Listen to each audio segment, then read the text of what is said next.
सतगुरुदेव की जय। सर्वसंगत से प्रार्थना है, सत्संग प्रारंभ हो रहा है। कृपया सत्संग स्थल पर शांतिपूर्वक विराजमान होकर के श्रद्धा से सत्संग सुने। परमेश्वर की प्यारी आत्माओं से पुनर्निवेदन है, सत्संग प्रारंभ हो रहा है। कृपया सत्संग स्थल पर शांतिपूर्वक विराजमान होकर के श्रद्धा से सत्संग सुने। सत सही।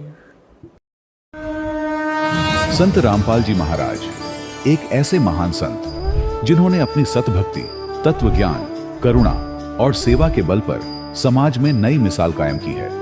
संत रामपाल जी महाराज की अगुवाई में उनके सभी सतलोक आश्रमों से समाज कल्याण के अद्भुत कार्यों ने समाज को सुनहरे भविष्य की एक नई उम्मीद दिखाई है। संत रामपाल जी महाराज से नाम दीक्षा लेने के बाद लाखों लोगों की लाइलाज बीमारियां जैसे कैंसर, एड्स आदि ठीक हुई। संत जी के ज्ञान से प्रेरित होकर उनके अनुयायियों ने लाखों यूनिट रक्तदान किया। संत जी ने लाखों बहन बेटियों का दहेज मुक्त विवाह करवाया।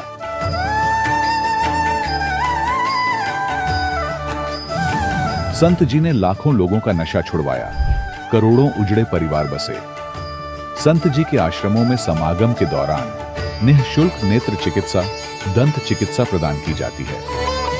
संत रामपाल जी महाराज द्वारा समय समय पर पर्यावरण संरक्षण के उद्देश्य से बड़े स्तर पर वृक्षारोपण किया जाता है। संत जी ने जरूरतमंदों को तत्काल राहत पहुंचाने के लिए एम्बुलेंस सेवा शुरू की।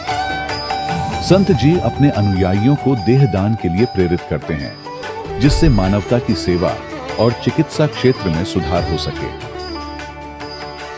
संत रामपाल जी महाराज के सभी आश्रमों में हर रोज निःशुल्क भंडारा आयोजित किया जाता है, जहां हर वर्ग, हर जाति और हर धर्म के लोग एक साथ बैठकर भोजन करते हैं।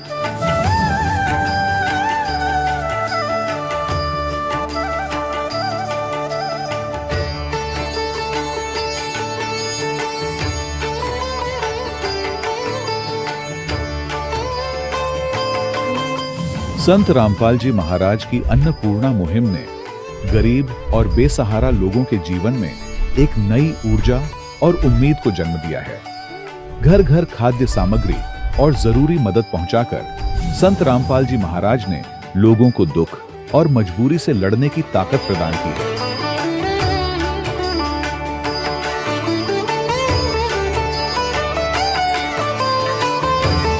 संत रामपाल जी महाराज द्वारा गरीब लोगों के लिए घर बनवाने का अद्भुत कार्य एक ऐसी मिसाल कायम कर रहा है जो सदियों सदियों संत जी की उदारता और दया भावना के तौर पर जाना जाएगा।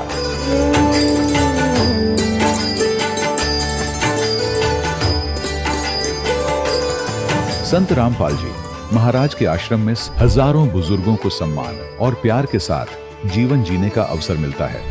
उनके खाने, रहने और स्वास्थ्य की पूरी जिम्मेदारी संत रामपाल जी महाराज उठाते हैं।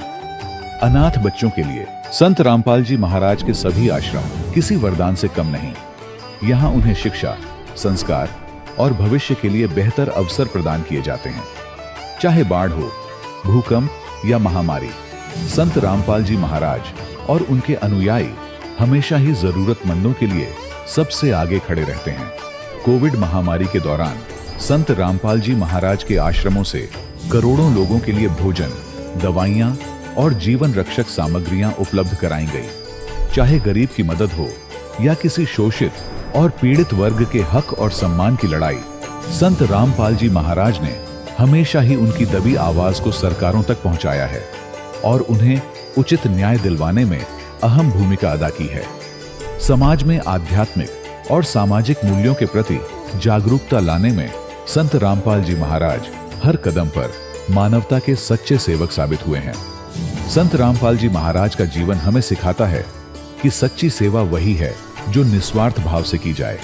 आइए हम भी इस महान सेवा के कार्य में इस महान संत से जुड़ें और संत रामपाल जी महाराज से नाम दीक्षा लेकर अपने जीवन को धन्य बनाएं।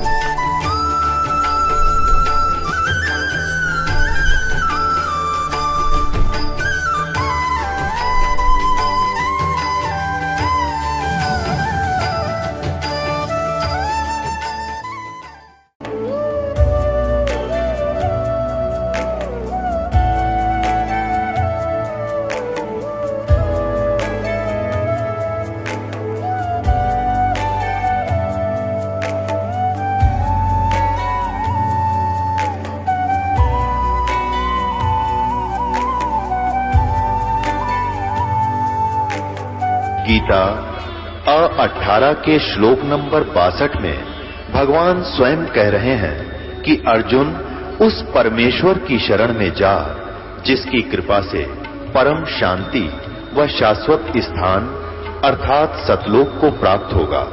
वो परमेश्वर कौन है, कहां है, कैसा है, जानने के लिए कृपया अवश्य सुनिए जगत गुरु तत्वदर्शी संत रामपाल जी महाराज के अमृत वचन। यूं तो हमारे देश में त्योहारों की एक लंबी फहरिस्त है और हर त्योहार के पीछे कोई न कोई कहानी, कोई न कोई मकसद जुड़ा होता है।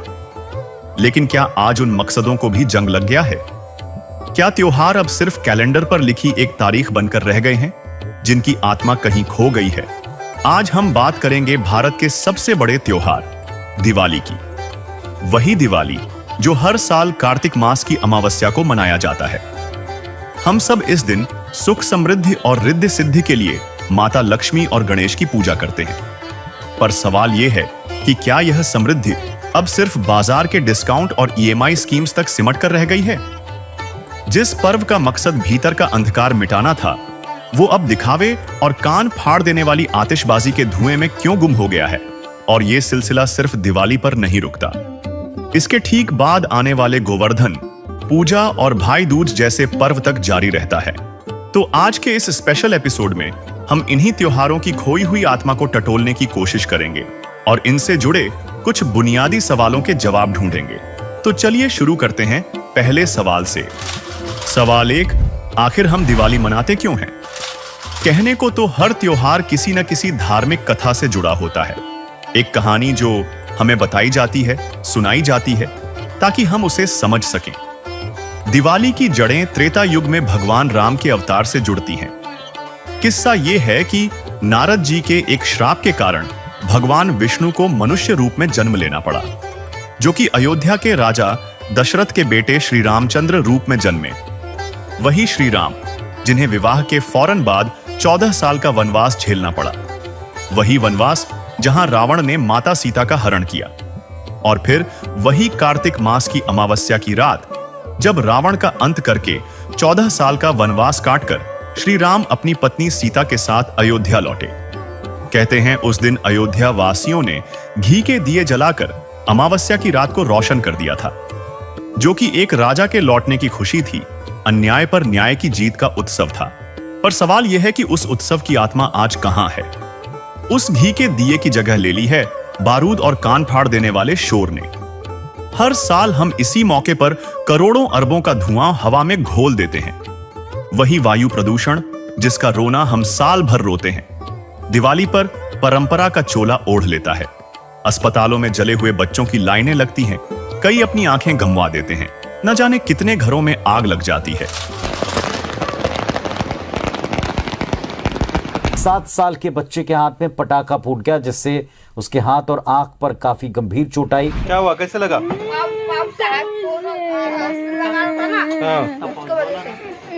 हाथ में पकड़ के लगा रहता, हाथ में पकड़ के लगा रहता वो।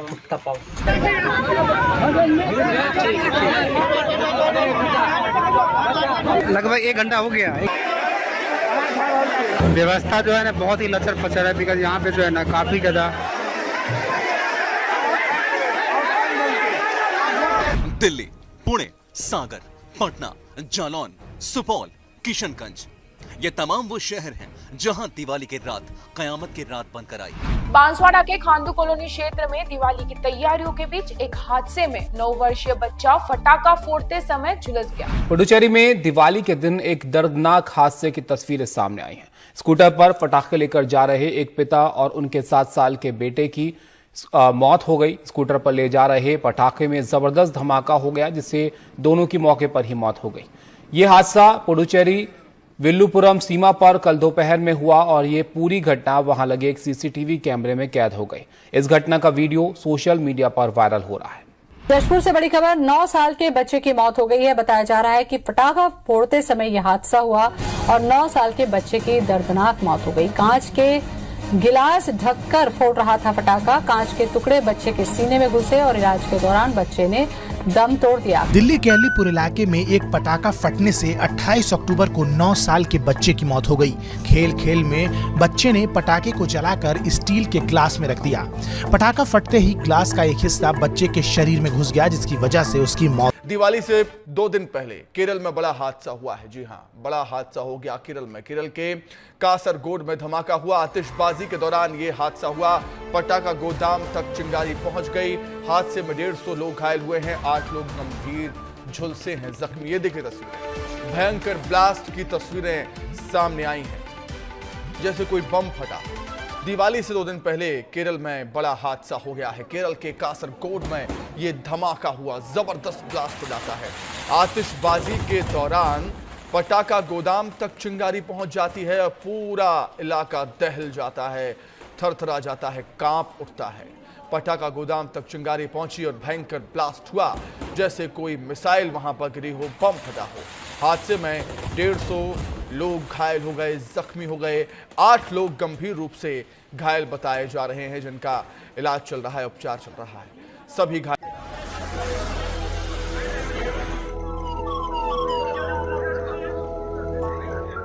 जैसलमेर में हुए बस हादसे ने एक परिवार की सारी खुशियां छीन ली। दिवाली की छुट्टी मनाने जा रहा परिवार इस हादसे में खत्म हो गया। मृतकों के शव इतनी पूरी तरह जल गए कि अब उनका डीएनए टेस्ट करना होगा। क्या है पूरी खबर, आइए जानते हैं विस्तार से। ये कहानी है महेंद्र मेघवाल, उनकी पत्नी और बच्चों की, जो दिवाली की छुट्टी मनाने घर जा रहे थे। लेकिन उन्हें क्या पता था कि ये उनकी आखिरी यात्रा होगी।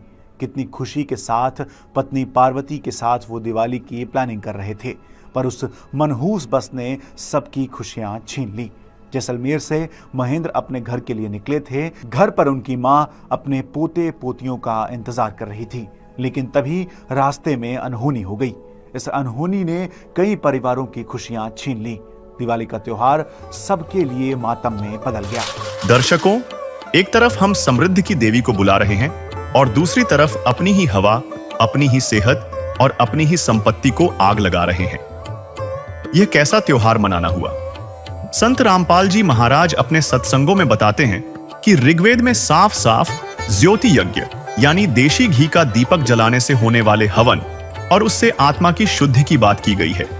ऋग्वेद मंडल 9 सूक्त 86 मंत्र 10 में लिखा है कि परमात्मा अपने मूल स्थान में भिन्न भिन्न स्थानों पर भिन्न भिन्न रूप बनाकर विराजमान है। वह सर्व जीवों व देवताओं का उत्पत्ति करता है। उस परमेश्वर से लाभ प्राप्ति के लिए धार्मिक अनुष्ठानों को करना चाहिए। उनमें से एक ज्योति यज्ञ भी है, जिससे परमात्मा साधक को इस लोक का भी सुख देता है तथा परलोक प्राप्ति अर्थात पूर्ण मोक्ष रूपी अनमोल रत्न भी प्राप्त कराता है। तो क्या यह साफ नहीं है? हमारी दिवाली को दिखावे और बाजारवाद का कीड़ा खोखला कर रहा है। शास्त्रों में बताई गई असल दिवाली कहीं गुम हो गई है और उसकी जगह ले ली है इस बिगड़े हुए जानलेवा स्वरूप ने। लेकिन कहानी सिर्फ यहीं खत्म नहीं होती। अगर आपको लगता है कि इस त्योहार का खोखलापन सिर्फ आज के द्वार की देन है, तो आप गलत हैं। सच तो इससे भी ज्यादा कड़वा है। एक ऐसा सच जिसे बड़ी चालाकी से हमारी परंपरा की बहसों से गायब कर दिया गया है। तो हमारा दूसरा सवाल है, सवाल 2। क्या आप जानते हैं कि अयोध्या वासियों ने खुद ही 2 साल बाद दिवाली मनानी क्यों बंद कर दी थी? जी हां, आपने सही सुना। संत रामपाल जी महाराज बताते हैं कि इतिहास की परतों में यह सच दबा हुआ है कि जिस दिवाली को आज हम सबसे बड़ा त्योहार मानकर मनाते हैं, उसे खुद अयोध्या में सिर्फ 2 बार मनाया गया। क्यों? क्योंकि 2 साल बाद ही एक धोबी के ताने पर उसी श्री राम ने अपनी गर्भवती पत्नी माता सीता को घर से निकाल दिया था। इस घटना ने अयोध्या को इतना झकझोर दिया कि उन्होंने उस दिन के बाद दिए जलाना ही बंद कर दिया। सोचिए प्रजा के मन में क्या बीती होगी कि जिस महारानी की वापसी पर हमने जश्न मनाया, आज वही अन्याय का शिकार हो रही है। जिस देवी के लिए रावण का साम्राज्य मिटा दिया गया, उसे फिर से वन वन भटकने के लिए छोड़ दिया गया। दिए तो खुशी का प्रतीक थे, पर जब राजा और रानी ही अलग हो गए, जब न्याय पर ही सवाल उठ गया, तो वो खुशी कहां बची? न राजा के लिए न प्रजा के लिए। और उसी दिन से दिवाली का पर्व बंद हो गया था। आज सदियों बाद जो हम कर रहे हैं, वो बस उन शुरुआती 2 सालों की एक अंधी नकल है। और सबसे बड़ी बात तो यह है कि हमारे पवित्र शास्त्रों में ऐसे किसी भी त्योहार का कोई प्रमाण नहीं है। फिर भी हम इसे मना रहे हैं। यह एक और उदाहरण है कि कैसे हम बिना सोचे समझे, बिना सवाल किए बस लकीर पीट रहे हैं। और ऐसे मनमाने त्योहारों से लोगों को कोई आत्मिक लाभ नहीं हो सकता, क्योंकि गीता अध्याय 16 श्लोक 23 स्पष्ट करता है कि शास्त्र विरुद्ध क्रियाओं से कोई सुख की प्राप्ति नहीं होती। इसी विषय में अब सुनिए संत रामपाल जी महाराज का सत्संग। एक जैसे त्योहार आते हैं, कोई बात हुई, वो व्यर्थ के खर्चे, ये त्योहार मनाते हैं दिवाली का, दीपावली, ये किस लिए मनाते हैं कि भगवान श्री राम सीता जी को लेकर घर लौटे थे। और फिर चलो पहले तो देसी घी के दीप जलाए जाते थे, हवन हो जाता था, वो भी बढ़िया बात थी। लेकिन एक दिन हवन कर देने से बात नहीं बनती। अपना रोज लगावे घी की दीप है, रोज हवन करे वो। और जब सीता जी को घर से निकाला, फिर भी मनाओ तुम उसने, फिर भी दिवाली मना रहे हो। सीता तो घर से निकाल दी गई थी जिसके आने की खुशी में, और वो दीप जलाए गए थे, और फिर वो निकाल दी करते। वो तो दुखी हुई, वहाँ जंगल में टाइम पास करा बेचारी ने सह परिवार। और श्री राम घर पे, परिवार उसका जंगल में, चाहे राजा के कुछ भी बना रहो, एक छोटे से नगर का राजा, अयोध्या का राजा था, चाहे राष्ट्रपति बने जाए पूरी पृथ्वी का, जिसका परिवार कहीं रहा कहीं वो जीव सुखी हो सकता है, और फिर भी दिवाली मनावें और दीप जलावें। तो इस तरह की जो क्रियाएं हैं ये परंपरा है, सूझबूझ का कार्य नहीं है। फिर बम छोड़ते हैं त्योहार के दिन, तरह कितना प्रदूषण फैलाते हैं, आग लग जाती है। तो यह परंपरा बनाई तो बच्चे आकर्षित हुए, इसको समाप्त करेंगे धीरे धीरे। और क्या की खुशी, एक भगत कह रहा था, बोला जी नाम लेने के बाद ज्ञान हुआ हमें, और पहली बार त्योहार मनाया हमने अपना। हमने 10 वर्ष हो गए ना दिवाली मना ली, ना तीज त्योहार मनाए, और ना होली मनाई। कारण क्या रहा कि हमारा परिवार है, 5-6 भाई हैं, मेरे दादा है, उसमें किसी का कोई मृत्यु हो जाती है, कभी हमारे घर में हो जाती है। पिछली बार मेरी बहन विधवा होगी, सारा 1 साल तो फिर मनाना ही नहीं कुछ भी, 1 वर्ष पूरा नहीं हुआ इतना दूसरी घटना घट लेती है। और 10 वर्ष हो गया हमने कोई त्योहार मना के नहीं देखा। फिर कहाँ गई वो दीपावली। और परमात्मा कहते हैं इसे गंदे लोक में, जैसे नानक साहब जी से कहा था कि आप यहाँ खुशी नजर नहीं आते, मायूस बने रहते हो।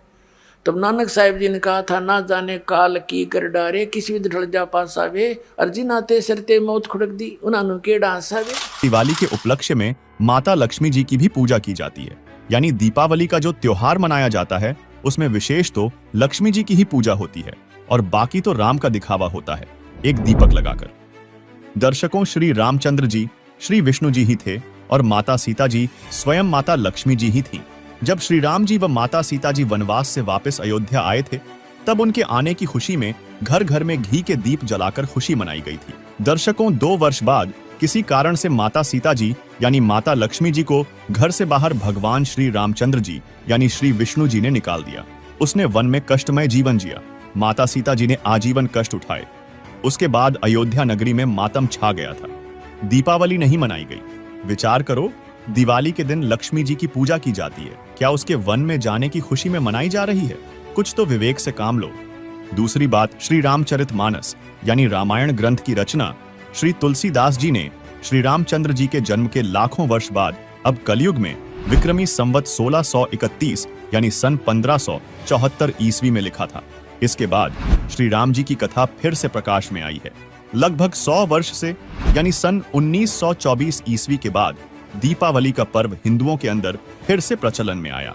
विचार करें, द्वापर युग में श्री कृष्ण जी हुए, कहीं प्रमाण दिखा दो कि श्री कृष्ण जी ने या द्वारिका वासियों ने या वृंदावन वासियों ने या मथुरा वासियों ने कभी दीपावली का त्योहार मनाया हो। दर्शकों, इसका कहीं प्रमाण नहीं है कि उन्होंने ऐसे किया हो। इससे स्पष्ट हो जाता है कि ये अब मनमुखी लोगों द्वारा मनमाना आचरण करके केवल प्रदूषण फैलाया जा रहा है।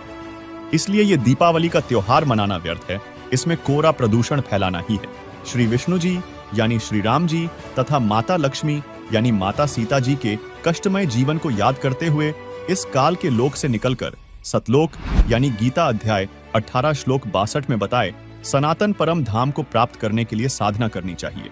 इस कथा यानी रामायण का यह निष्कर्ष निकलता है।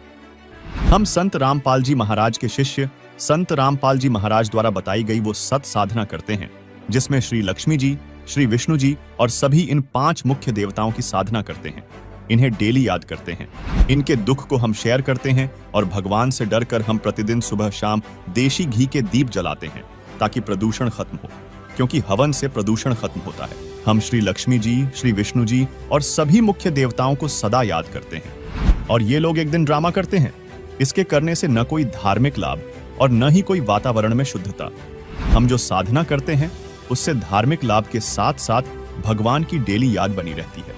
ये कष्ट याद रहते हैं जो ऐसा कष्टमय जीवन जिया महापुरुषों ने, देवियों ने, देवताओं ने। उस डर से हम भक्ति करते हैं। हमें कभी भूल नहीं पड़ती तो हम निवेदन करते हैं कि पूरा हिंदू समाज ये नाटकबाजी छोड़कर संत रामपाल जी महाराज द्वारा बताई साधना करो और अपना जीवन सफल करो। सवाल नंबर 3। चलिए मान लिया कि पटाखे और दिखावा गलत है, पर दिवाली पर जो सुख समृद्धि के लिए माता लक्ष्मी और गणेश जी की पूजा होती है, क्या उससे भी कोई फायदा नहीं होता? आखिर यही तो इस त्योहार का सबसे बड़ा मकसद बताया जाता है। दर्शकों, यही तो सबसे बड़ा झोल है। हम सब जानते हैं कि माता लक्ष्मी भगवान विष्णु की पत्नी है और श्री गणेश भगवान शिव के पुत्र। अब जरा इनके अधिकार क्षेत्र को समझिए। हमारे ही पवित्र ग्रंथ इस पूरी मान्यता की पोल खोलते हैं। श्रीमद् देवी भागवत के 3 स्कंध में एक प्रसंग है जहां खुद भगवान विष्णु और भगवान शंकर अपनी माता आदिशक्ति दुर्गा की स्तुति कर रहे हैं। और जानते हैं वे क्या कह रहे हैं? वे स्वीकार कर रहे हैं कि वे भी कर्म के विधान में बंधे हैं और किसी की किस्मत से ज्यादा उसे कुछ नहीं दे सकते। श्रीमद् देवी भागवत 3 स्कंद।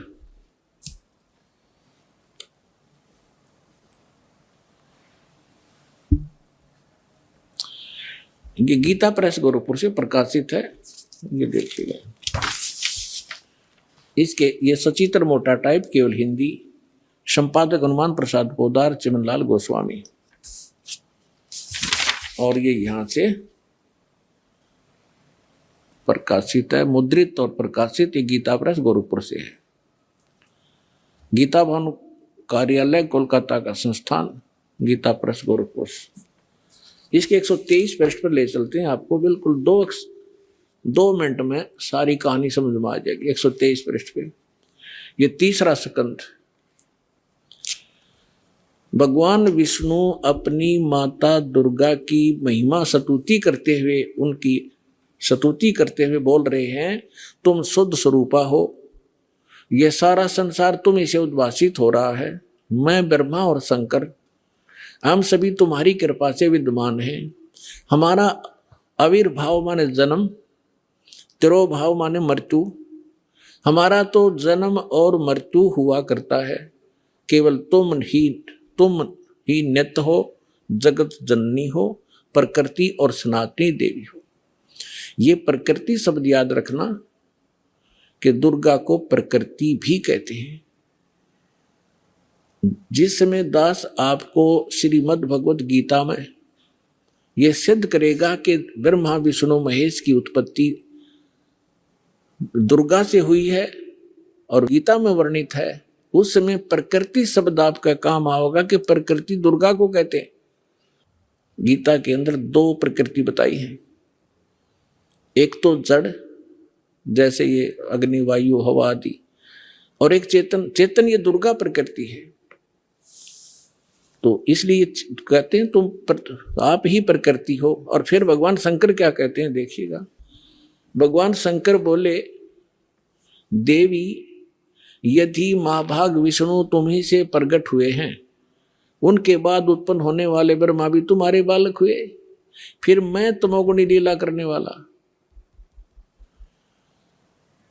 क्या मैं तमोगुणी लीला करने वाला शंकर क्या तुम्हारी संतान नहीं हुआ?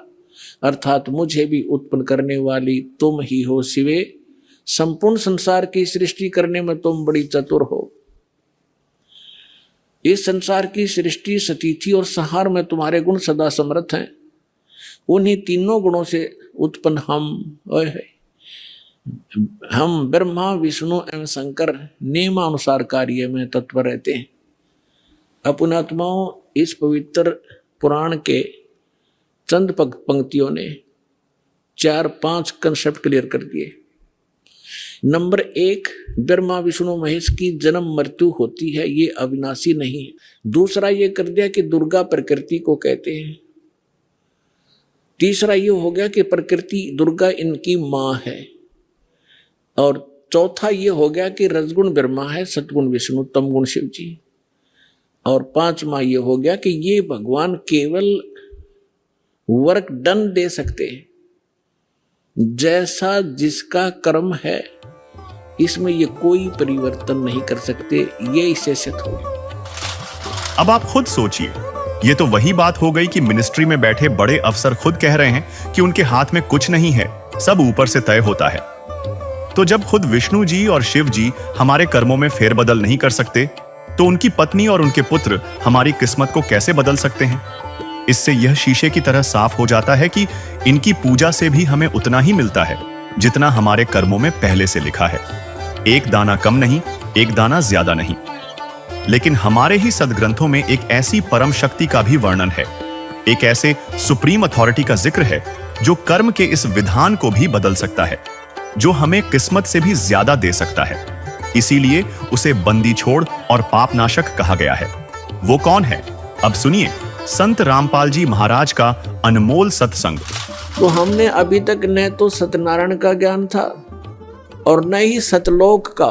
गीता जी अध्याय नंबर 18 के श्लोक नंबर 62 में कहा कि अर्जुन तू सर्वभाव से उस परमेश्वर की शरण में जा, उसकी कृपा से ही तू परम शांति को और सनातन परम धाम को प्राप्त होगा। उसी परमेश्वर की कृपा से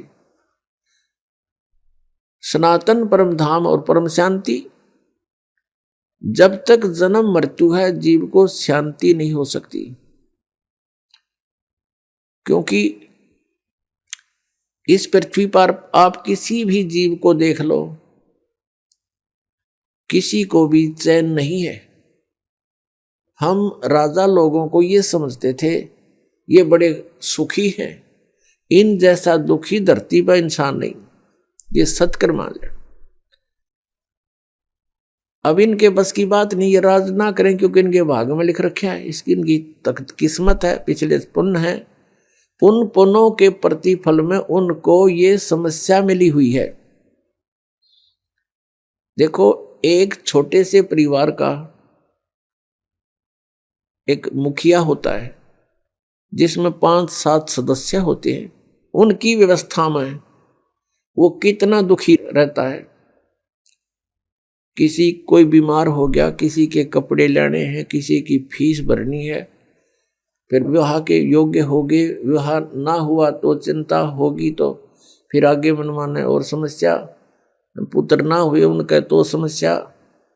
तो कहने का भाव ये है, वो एक ही छोटे से परिवार के पोषण में रात को भी सपने में भी दुखी रहता है। और राजा तो एक बहुत बड़े क्षेत्र का मुखिया बन जाता है, पिता बन जाता है। राजा प्रजा का पिता होता है और उसको कितनी चिंता रहती है, कहीं फ्लड आ गया है तो राजा को धक्कदेसी होगी, कि दुर्घटना होगी तो उसी को समस्या होती है। कहीं कुछ बनाना है, कहीं कोई अशांति फैल गई है, कोई MLA खिसकन की सोच रहा है तो नींद आवा नहीं। तो यहां कहते हैं परमात्मा के यहां शांति नहीं किसी प्राणी को। राजा लोग, निर्धन तो सोचता है धनवान सुखी, धनवान सोचते हैं कि राजा सुखी। राजा सोचता है कि भाई स्वर्ग में बताओ सुख तो वहां होगा। ये सत्कर मान लेना आप।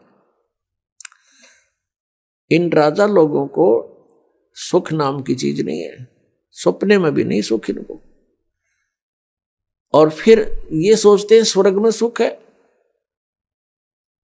जिन बकवादों को हम सुख मानते हैं वो सुख नहीं है। परमात्मा कहते हैं झूठे सुख को सुख कहे, ये मान रहा मनमोद, ये सकल जबीना काल का कुछ मुख में कुछ कोट। बेटा जाया खुशी हुई बहुत बजाए थाल, ये तो आना जाना लगा हुआ है जो कीड़ी का नाड़।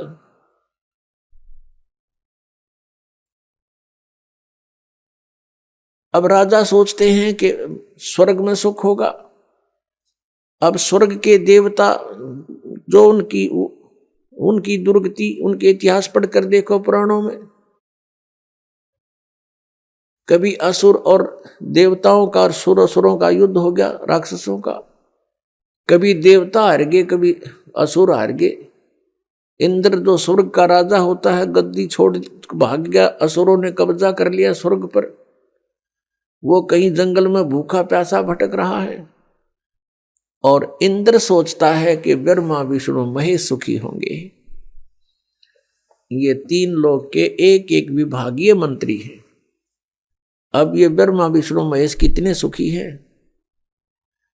श्री विष्णु जी के अवतार श्री कृष्ण जी, श्री रामचंद्र जी, श्री रामचंद्र के रूप में राजा दशरथ के घर जन्म जब श्री विष्णु जी का हुआ, युवा हुए, युवा होते विवाह हुआ, विवाह होते ही वनवास हुआ, वनवास से सीता का हरण हुआ, यानी उसकी पत्नी का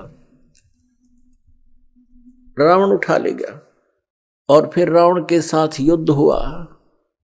पुण्यात्माओं, करोड़ों व्यक्ति मारे गए वहां पर। तब सीता की वापसी हुई। वापसी आने पर बड़ी खुशी बनाई, नगरी में दीप जलाए गए घी के। सीता के वापस, श्री राम के वापस आने पर, सीता लौटा लाने पर, और कुछ दिनों के बाद सीता जी का निष्कासन कर दिया श्री रामचंद्र जी ने स्वयं ही। किस बात पर के एक धोबी ने व्यंग कस दिया, वो अपनी पत्नी को धमका रहा था रात्रि के समय। वो किसी उस आपस में कहा सुनी होने से उस धोबी की पत्नी घर से बाहर चली गई थी कहीं अपने रिश्तेदारी में। फिर वो वापस लेकर आया तो उसको धमका रहा था कि मैं तुझे घर नहीं रखूंगा, तू 3 दिन कहाँ रही, मैं दशरथ के पुत्र जैसा नहीं हूं जो वहां पर 12 वर्ष तक रावण के पास रही, उसको फिर घर ले आया। उधर से श्री रामचंद्र जी राजा थे अयोध्या के। पहले राजा लोग अपनी प्रजा के दुख सुखों को स्वयं ही जाना करते थे, रात्रि के अंदर वेश बदल कर घूमा करते थे। ये बात जब देखा कि किस घर में क्या आवाज आ रही है, वहां खड़ा होकर सुना, तब उसने सुनने को मिला कि मैं उस राजा दशरथ के पुत्र रामचंद्र जैसा नहीं हूं जो रावण के पास उसकी पत्नी रही और उसको घर में रखे हुए है, तो सुबह निकल जाना यहां से। इस बात को सुनकर ही श्री रामचंद्र जी ने सीता जी को निष्कासित कर दिया, निकाल दिया घर से, कि नगरी के लोग मेरे ऊपर व्यंग कस रहे हैं और मैं ये बात नहीं सुन सकता। पुण्यात्माओं, जब सीता जी को रामचंद्र जी लाने लगे, रावण का वध करके लंका का राज्य विभीषण को देकर, तब श्री रामचंद्र जी ने कहा था कि मैं तेरी परीक्षा लूंगा और यदि परीक्षा में सफल होगी तो मैं ले चलूंगा, नहीं तो नहीं ले चलूंगा। मैं तुझे अग्नि में जलाऊंगा, यदि तू अग्नि में जल गई तो समझूं तेरी कि तू कलंकित थी, तू रावण को समर्पित हो चुकी थी, और यदि अग्नि में तू नहीं जली तो मैं निष्कलंक जानूंगा, तब तुझे ले चलूंगा। ऐसा ही किया गया। सीता को अग्नि में बैठा दिया और हजारों की संख्या में दर्शक थे।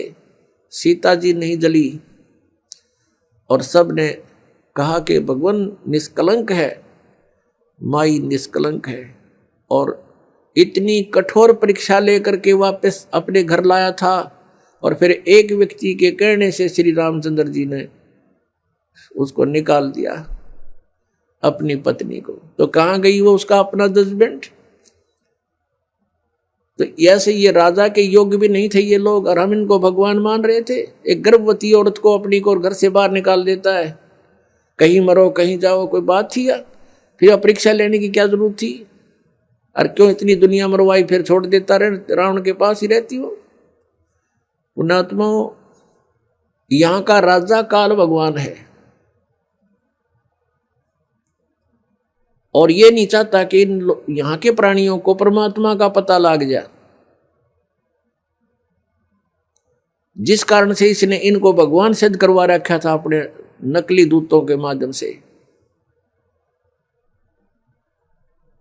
और फिर क्या होता है लास्ट में, श्री रामचंद्र जी ने अश्वमेघ यज्ञ घोड़ा छोड़ दिया कि पूरी पृथ्वी पर शासन प्राप्त करने के लिए कि इस घोड़े को जो पकड़ेगा वो युद्ध करे मेरे साथ।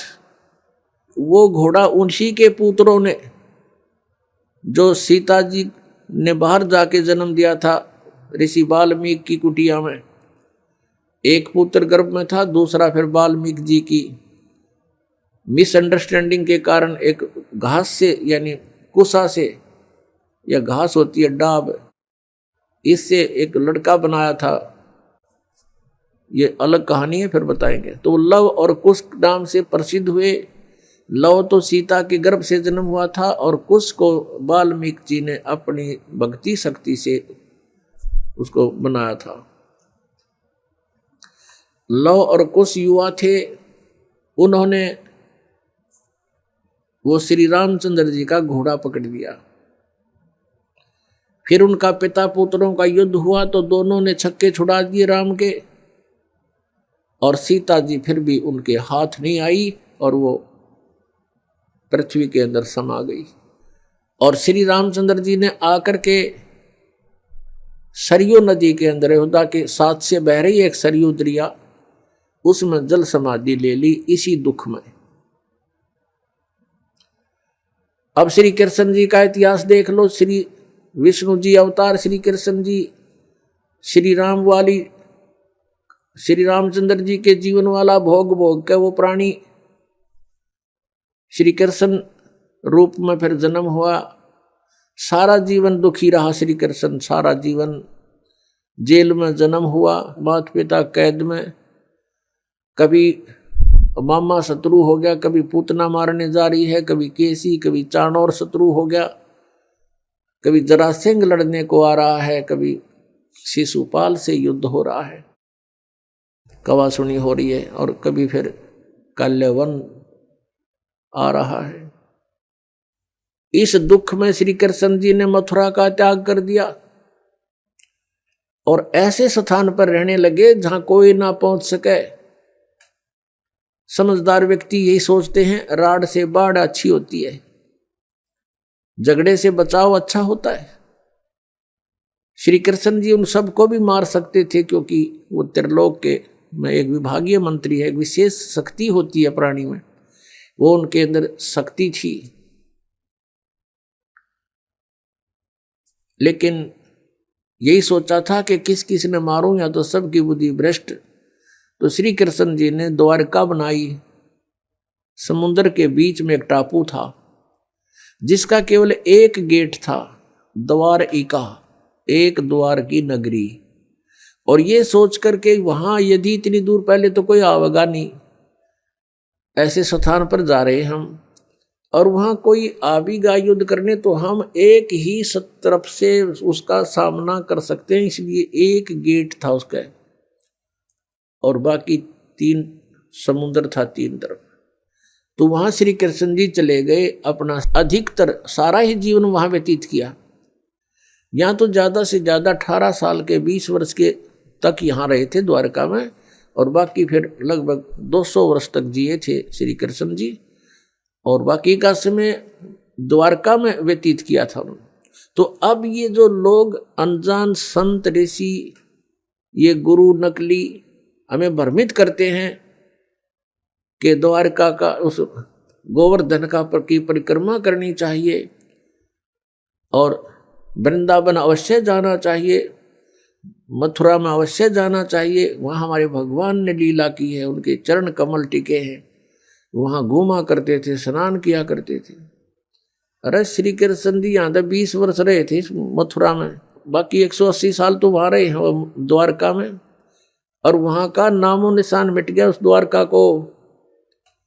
इसलिए वहाँ खत्म की द्वारका, समुद्र में डूब गई श्री कृष्ण जी की मृत्यु के बाद, और यादों का विनाश हो गया था, आपस में लड़के मर गए थे, और जो बाकी शेष औरतें बची थी उनको अर्जुन ले आया था, सब खाली हो गई थी द्वारका। उसके बाद वो समुद्र ने डबो दी थी, अंदर चली गई। कारण यही था कि भगवान ने सोचा कि यहाँ आएंगे फिर ये धक्के खान द्वारका में इतनी दूर, इसलिए उसका नामो निशान मिटवा दिया था।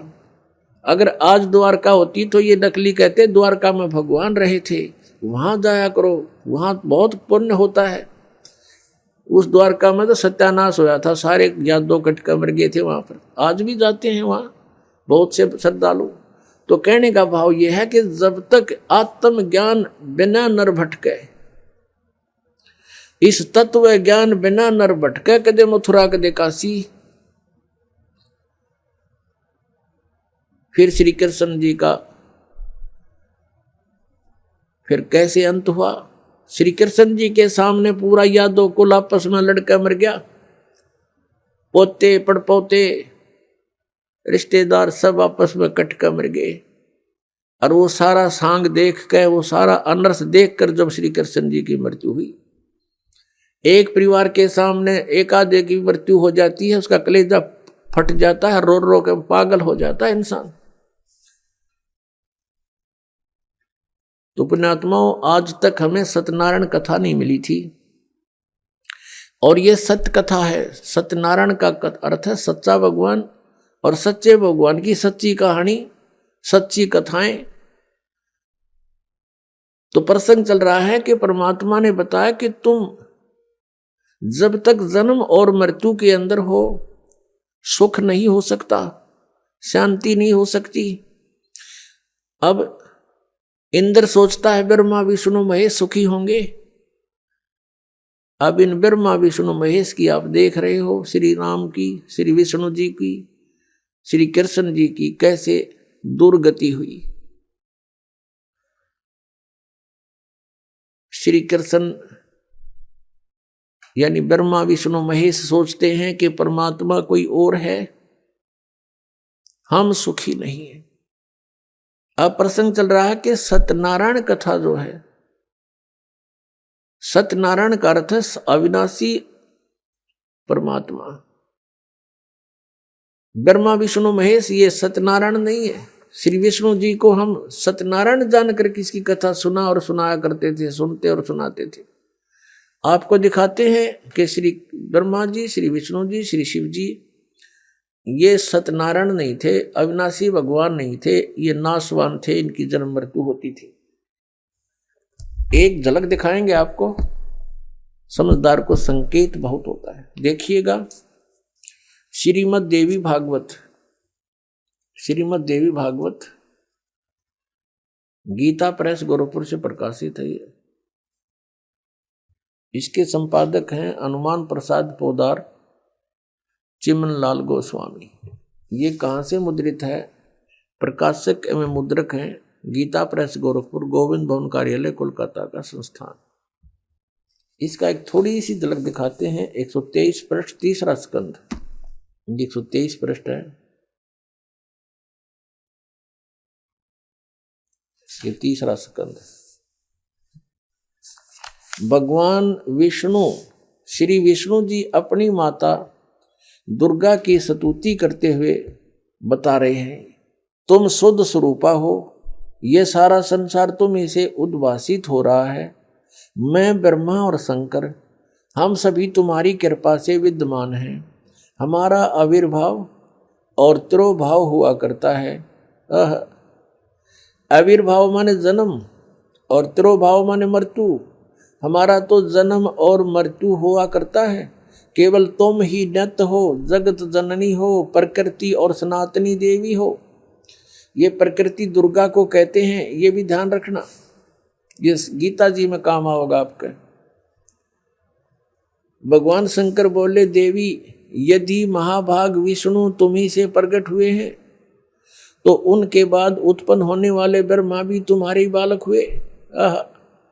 फिर मैं तमोगुणी लीला करने वाला शंकर क्या तुम्हारी संतान नहीं हुआ? अर्थात मुझे भी उत्पन्न करने वाली तुम ही हो। ये स्पष्ट हो गया। शंकर भगवान कहता है कि मैं जब ब्रह्मा भी आपसे उत्पन्न हुआ तो उसके बाद मेरी उत्पत्ति हुई, क्या मैं आपका बच्चा नहीं हुआ?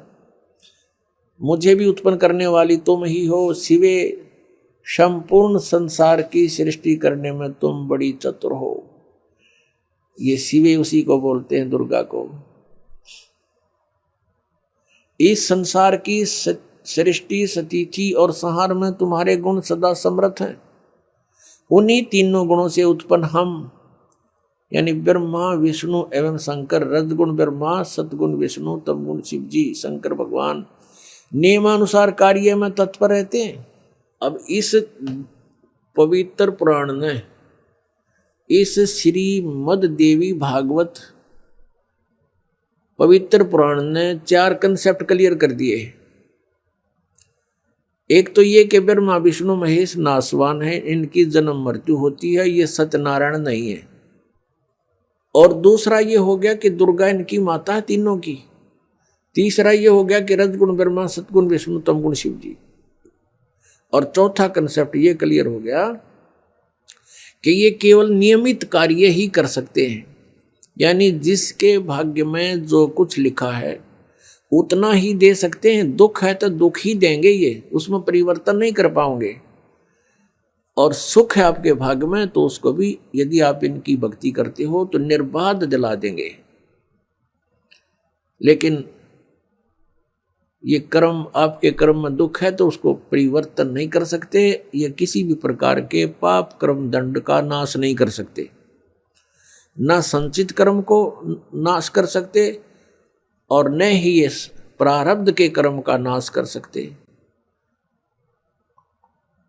और संचित जो हम कर रहे हैं, जो क्रियावान है, ये भी उसको नहीं बदल सकते। जैसे महाभारत का युद्ध हुआ, श्री कृष्ण जी ने बहुत कोशिश की, यानी विष्णु जी ने, कि ये युद्ध ना हो। उनकी 100 प्रयत्न करने पर भी युद्ध होकर ही रहा। तो जो क्रियावान कर्म थे वह भी ना बचे, उनको भी नहीं चेंज कर सके। कितना अनर्थ हुआ, करोड़ों व्यक्ति मारे गए। वो सारा पाप पांडवों के सिर पर रखा गया। और प्रारब्ध के कर्म को ये अपना भी नहीं काट सकते। प्रारब्ध तो दूसरों का नहीं कैसे काटेंगे। जैसे श्री राम रूप में श्री रामचंद्र जी ने सुग्रीव के भाई बाली को मारा था, धोखा देकर वृक्ष की ओट लेकर तीर मारा था। उसका भी बदला देना पड़ा, वो भी कर्म दंड भोगना पड़ा।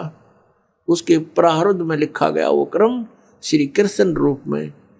जो बाली वाली आत्मा थी वो तो एक शिकारी बना, और श्री राम वाली आत्मा श्री कृष्ण बने।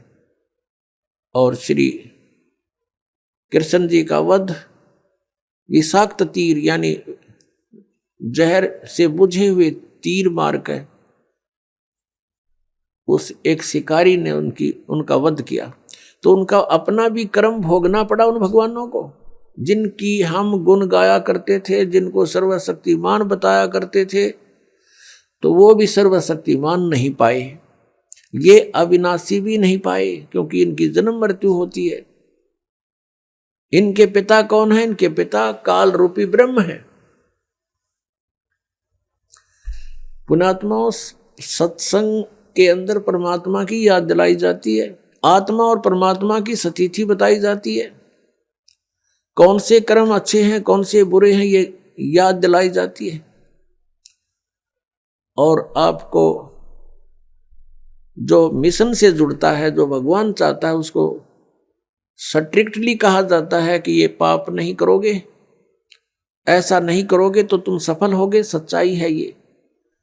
तो फिर वो आपके क्रियावान कर्म भी बदलवा दिए जाते हैं। जैसे कोई शराब पीता है, कोई चोरी करता है, कोई मिलावट करता है, कोई जारी करता है, कोई और बकवाद करता है, वो सब छुटवाई जाती है।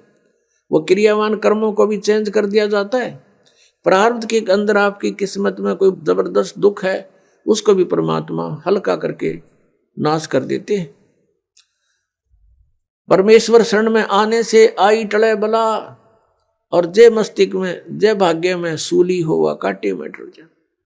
यदि आपके भाग्य में कहीं मृत्यु दंड लिखा हो, कहते कांटा लाग के, मनमाने ठोकर लाग के, अंगूठा फूट के जीवन बच जा, इतना हल्का करके परमात्मा वो कबीर परमेश्वर आपके प्रारब्ध में लिखे हुए पाप कर्म का विनाश कर देते हैं, और संचित जो कर्म आपके वहां रखे हैं डिपॉजिट, उसका भी नाश कर देते हैं।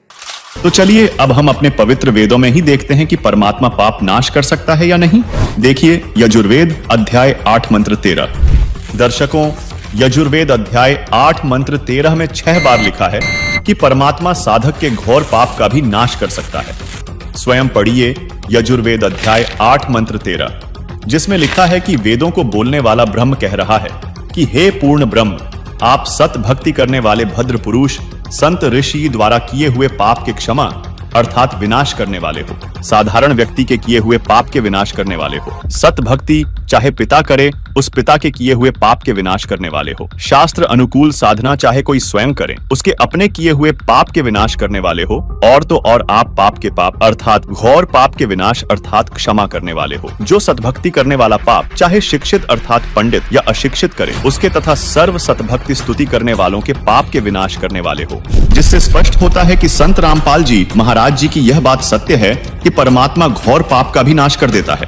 चलिए अब देखते हैं यजुर्वेद अध्याय 5 मंत्र 32 को और जानते हैं कि वह परमात्मा कौन है जो पापों का नाश कर अपने भक्त का जीवन सुखी कर देता है। देखिए दर्शकों, यजुर्वेद अध्याय 5 मंत्र 32 में लिखा है कि जो पूर्ण शांतिदायक है वह पाप का शत्रु अर्थात पाप विनाशक कबीर है। 2 स्थानों पर वास करता हुआ दुखदायी काल लोक में रहने वालों के कर्म बंधन का शत्रु अर्थात बंदी छोड़ रक्षा के लिए तुरंत आने वाला है। पवित्र करने वाला वायु के तुल्य है। सभा में अर्थात ओंकार ब्रह्म के 21 ब्रह्मंडों यानी ब्रह्म, ब्रह्मा, विष्णु, शिव तथा देवी देवताओं आदि की सभा है में जैसे चूहों की सभा में बिलाव की तरह शक्तिशाली राजाधिराज अर्थात कुल मालिक है। सर्व ऊर्जा स्रोत परमेश्वर वायु अर्थात प्रत्येक जीव का प्राणाधार है। आकाश के गुण शब्द रूप में अविनाशी है। जगत को त्यागने वाला अंतर्यामी जाना माना अर्थात सर्वविदित है। हवन में आहुति दिए घी का जैसे प्रारूप बदल जाता है अर्थात अधिक लाभदायक हो जाता है, ऐसे भक्ति से भक्त के गुण बदलने वाला स्वयं प्रकाशित सतलोक में रहने वाला है। भावार्थ है कि जो पूर्ण शांतिदायक है वह पाप नाशक परमेश्वर कबीरदेव यानी कबीर साहिब है। वह कर्मों के बंधन में बंधे हुओं के बंधन काटने वाला अर्थात बंदी छोड़ है, जो स्वयं प्रकाशित सतलोक में रहता है। यजुर्वेद के उपरोक्त मंत्र से सिद्ध होता है कि वास्तव में कबीर परमात्मा घोर पाप का भी नाश कर देता, जिससे हम सुखी होकर भक्ति कर सकते हैं। और इससे यह भी स्पष्ट होता है कि संत रामपाल जी महाराज द्वारा बताया जा रहा ज्ञान सत्य है। तो चलिए अब जानते हैं कि हमारे पाप कर्म कैसे समाप्त होंगे। दर्शकों, हम सभी जानते हैं तथा हमारे ये नकली धर्मगुरु व कथावाचक भी बताते हैं कि इस लोक यानी काल ब्रह्म के 21 ब्रह्मांडों का अटल विधान है कि जब तक हमारे संचित पाप कर्म समाप्त नहीं हो जाते तब तक प्राणी को अपने प्रत्येक कर्म का दंड स्वर्ग नरक तथा 84 लाख योनियों में भोगना पड़ता है। यानी जो व्यक्ति जैसा कर्म करेगा वैसा फल भोगना पड़ेगा। जबकि पवित्र यजुर्वेद अध्याय 8 मंत्र 13 में आपने पढ़ा कि परमात्मा घोर पाप का भी नाश कर सकता है। एक बार पुनः पढ़िए यजुर्वेद अध्याय 8 मंत्र 13 को, जिसमें लिखा है कि वेदों को बोलने वाला ब्रह्म कह रहा है कि हे पूर्ण ब्रह्म, आप सद्भक्ति करने वाले भद्र पुरुष संत ऋषि द्वारा किए हुए पाप के क्षमा अर्थात विनाश करने वाले हो। साधारण व्यक्ति के किए हुए पाप के विनाश करने वाले हो। सतभक्ति चाहे पिता करे, उस पिता के किए हुए पाप के विनाश करने वाले हो।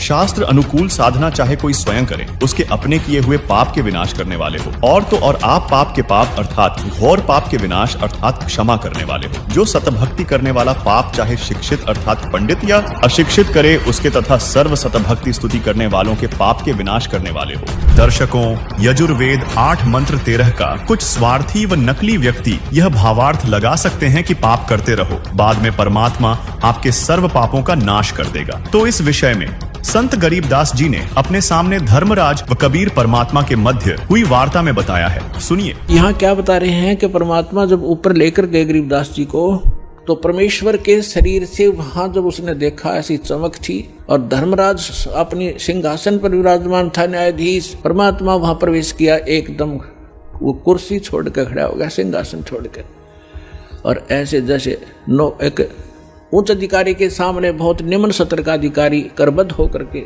सावधान हो जाता है और वो डांट लगाता है, उच्च अधिकारी छोटे अधिकारी को अपना आदेश देता है अपनी लैंग्वेज में, और वो सब स्वीकार्य करता है, जो एक शिष्टाचार होता है। तो क्या कहते हैं, धर्मराज दरबार में देई कबीर तलाक, मेरे भूले चूके हंस को तू पकड़िए मत कजाक। है जिस धर्मराज के सामने ब्रह्मा विष्णु महेश की हिम्मत नहीं जाके को अपशब्द बोल दे, ये तो आप यहीं देख लो, अपने चीफ जस्टिस के सामने प्रधानमंत्री की हिम्मत नहीं उसको जाके कुछ, वहाँ प्रधानमंत्री के सामने भी सिंहासन नहीं छोड़ेगा चीफ जस्टिस। हाँ, राष्ट्रपति जब जाएगा उसने पद छोड़ना पड़ेगा राष्ट्रपति के लिए, हमारे राष्ट्रपति इतने सर्वमान्य होते। इसी प्रकार जब धर्मराज ने देखा कि राष्ट्रपति आगे यानी पूरी विश्व के मालिक एकदम कुर्सी छोड़कर खड़े हो गए, परमात्मा क्या कहने लगे, धर्मराज दरबार में देई कबीर तलाक, मेरे भूले चूके हंस को तू पकड़िए मत कजाक, कि मेरा हंस और गलती से नाम भी त्याग दिया हो, गलती से ना जान रहा हो, जानबूझ कर बकवाद करे, उसका तो माफी है नहीं, और किसी कारण से भी आपने नाम ले रखा है और आपका ना जान रहा, फिर छोड़ छाड़ गए कुछ दिन, तो जब आपकी मृत्यु होगी तो परमात्मा कहते हैं आपको वहाँ ले जाया जाएगा धर्मराज के पास। तो क्या कहते हैं, आपने जो 2-4 साल भक्ति कर ली, 2-4 वर्ष संत दास के यथार्थ नाम की, तो इन सभी मंत्रों का जो जाप आप कर रहे हो शरीर के अंदर, ब्रह्मा जी, विष्णु जी, शिव जी, गणेश जी, दुर्गा जी का, इनकी बहुत सी भक्ति संग्रहित हो जाती है, क्योंकि ये बहुत गजब का मंत्र है। इसके आधार से फिर आपको कोई किसी को विष्णु जी के लोक में कुछ दिन जाना पड़ेगा, वहाँ पर पुण्य खत्म करोगे, फिर वहाँ से पुण्य खत्म होते ही आपको ब्रह्मा जी के लोक में भेज देंगे, वहाँ देवता बन करोगे, फिर विष्णु जी के लोक में, फिर शिव जी के लोक में, अपनी सारी पूंजी नाश करके और फिर नरक लोक में। अब परमात्मा कहते हैं, तो वहाँ जब धर्मदास जी को परमात्मा धर्मराज के दरबार में धमका रहे थे कि मेरे भूले चूके हंस को भी तो पकड़िए मत कजाक, खबरदार मेरे हंस को तूने, जिसने न्यू कह दिया कि मैं कबीर साहब का उपदेश ले रखा था, और आपको पता ही होगा वो कौन सा नाम जाप कर रहा है, उसकी भक्ति से पता लग जाएगा, तो उसको पकड़ना नहीं। फिर क्या कहता धर्मराज, क्या कहते हैं, बोले पुरुष कबीर से धर्मराय कर जोड़े, तुमरे हंस को पकड़ूं नहीं मन 2 लाख करोड़े। ने बोला जी आपके हंस न मैं नहीं पकड़ सकता, मैंने दोहाई है, लाख करोड़ दवाई। फिर क्या बताता, अपनी व्यवस्था, अपनी मजबूरी बता रहा है कि यहाँ का विधान है, जैसा कर्म जिसने किया है वो भोगना पड़ेगा। अब मेरे वो कागजों में होगा, तो यहाँ तो परमात्मा इस लिखत का हिसाब चलता है, जैसने जैसा कर्म किया वो भोगना पड़ेगा। आपकी शरण माने से पहले उस प्राणी ने जो आपसे बिछुड़ गया, उसके पाप भी होंगे पुण्य भी होंगे, तो मुझे तो दोनों का ही दंड देना पड़ेगा।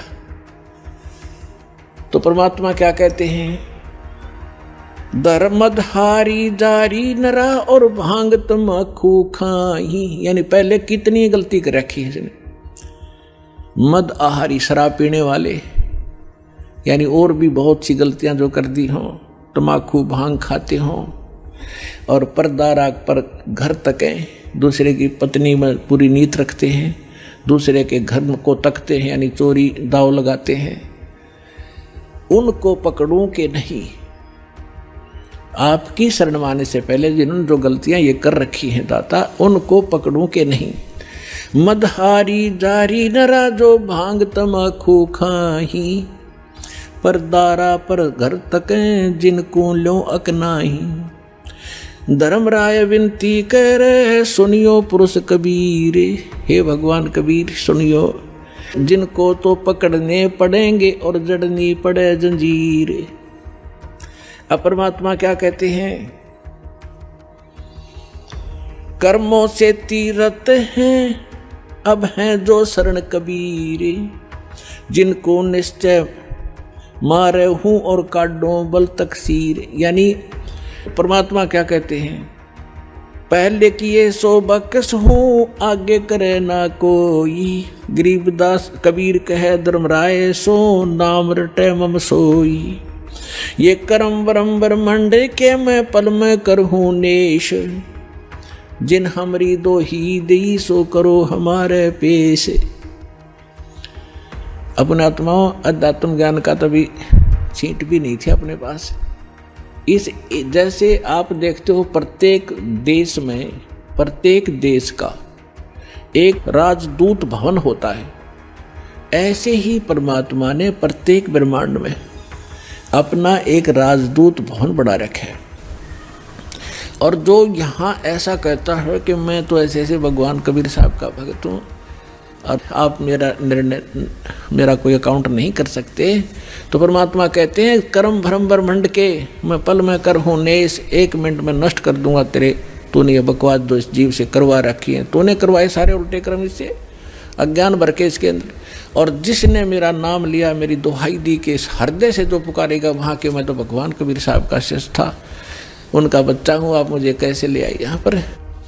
तो उनको मेरे पास, मेरे राजदूत भवन में करो हमारे पेश, तो उसका अकाउंट भी नहीं लेना, खबरदार, परमात्मा ने यहाँ तक बोल दिया। दर्शकों, अभी आपने धर्मराज और कबीर परमात्मा के मध्य हुई वार्ता को सुना, जिसमें संत गरीबदास जी ने स्पष्ट किया है कि गरीब पहले किए वो बख्श हूँ आगे करे ना कोई, कबीर कह धर्मराय से नाम रटई मम सोई, गरीब कर्म भ्रम ब्रह्मंड के पल में करहूं नेश, जिन हमरी दो ही दई सो करो हमारे पेश। यानी कबीर परमात्मा धर्मराज से कहते हैं कि जो पाप कर्म मेरी शरण में आने से पहले किए थे उनको क्षमा कर दूंगा, आगे वह भक्त पाप कर्म नहीं करेगा। अर्थात जो हमारी सच्ची भक्ति पूर्ण संत से लेकर करेगा उसके सर्व पाप नाश कर दूंगा।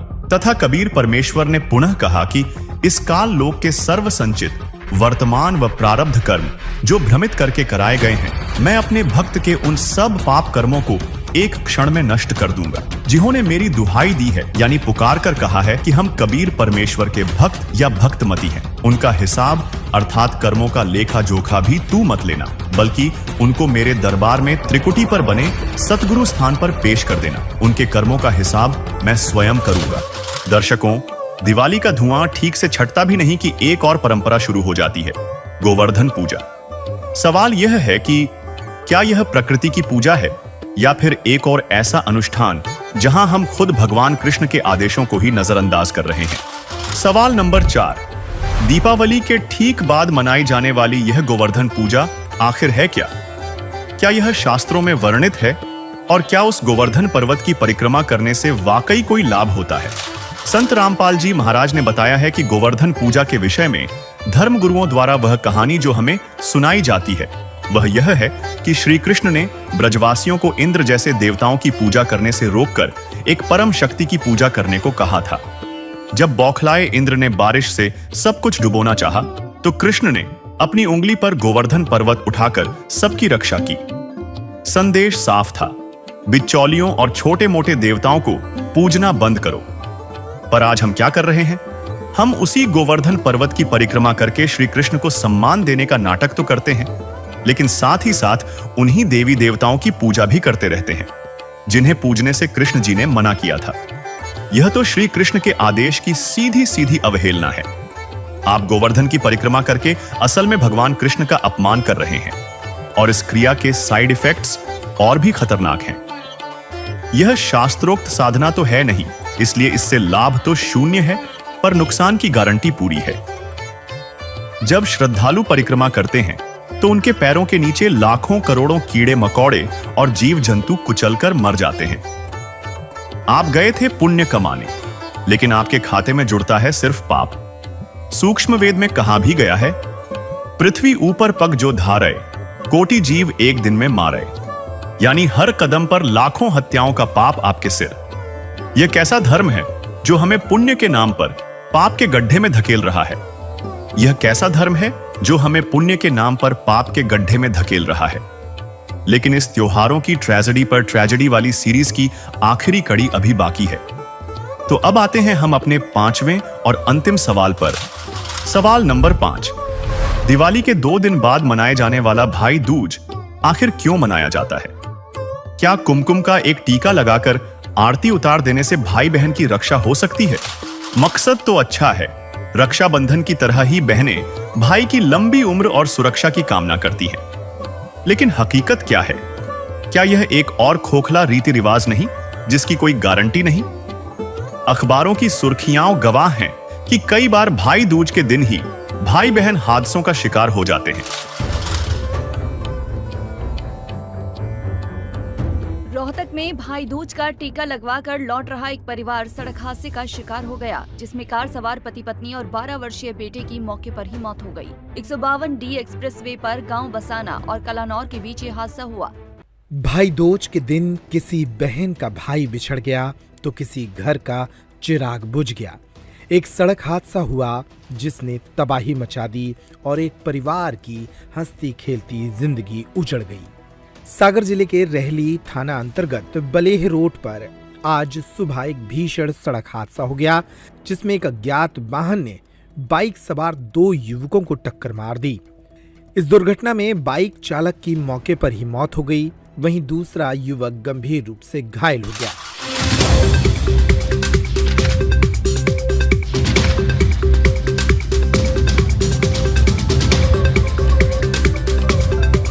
तो यह कैसा सेफ्टी मेजर है जो काम ही नहीं करता? और इसका जवाब भी वहीं मिलता है जहां बाकी सवालों के जवाब मिले थे, हमारे ही धर्म ग्रंथों के उस हिस्से में जिसे जानबूझकर नजरअंदाज किया जाता है। संत रामपाल जी महाराज ने अपने सत्संगों में बताया है कि ऋग्वेद मंडल 9 सूक्त 20 मंत्र 1 में साफ लिखा है कि असली रक्षक जो अविनाशी है और सबका पालनहार है, वह कबीरदेव यानी कबीर परमेश्वर है। तो दर्शकों, संत रामपाल जी महाराज द्वारा किए गए इस पूरे विश्लेषण से तस्वीर साफ होती है कि जिस दिवाली को हमने श्री राम की वापसी का जश्न समझा, वह असल में माता सीता के अपमान के बाद अयोध्या वासियों ने खुद ही बंद कर दी थी। आज हम सिर्फ एक मरी हुई परंपरा का बोझ ढो रहे हैं, जिसे प्रदूषण और हादसों का जंग लग चुका है।